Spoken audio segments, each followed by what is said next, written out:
স্বজনদের আহাজারি আর কান্নায় ভারী হাসপাতালের পরিবেশ। শুক্রবার দুপুরে চট্টগ্রাম শহর থেকে মোটরসাইকেলে করে গ্রামের বাড়ি রাউজানে যাচ্ছিলেন ব্যবসায়ী জাহাঙ্গীর আলম। নোয়াপাড়ার আশরাফ আলী মাতব্বর বাড়ির জামে মসজিদের সামনে পৌঁছালে কয়েকজন দুর্বৃত্ত তাকে গুলি করে। এ সময় মুসল্লিরা জাহাঙ্গীরকে বাঁচাতে এলে দুর্বৃত্তরা পালিয়ে যায়। ঘটনাস্থলে আহত হন মোটরসাইকেল চালক। বার্মা গেছিল উনি ব্যবসায়ী কাজে, উনি আজকে সকালে আসছে।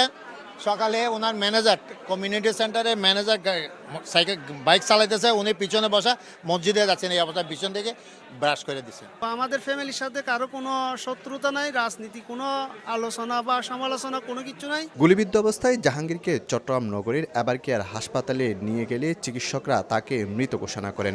স্থানীয়দের ধারণা, চাঁদা না দেওয়ায় তাকে হত্যা করা হয়েছে। এদিকে হত্যাকাণ্ডের কারণ খুঁজতে তদন্তে নেমেছে পুলিশ।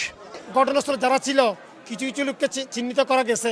এইভাবে যদি চলতে থাকে কালকে আপনি আপনার বাড়িতে যাবেন কেমনি? দিন দুপুর একটা সহজ সরল মানুষকে, ব্যবসায়ীকে যে গুলি করে হত্যা করলো, আমার এটা সুষ্ঠু বিচার চাই। জাহাঙ্গীর আলম নগরীর আসাদগঞ্জের ব্যবসায়ী। শফিকুল আলম, সময় সংবাদ, চট্টগ্রাম।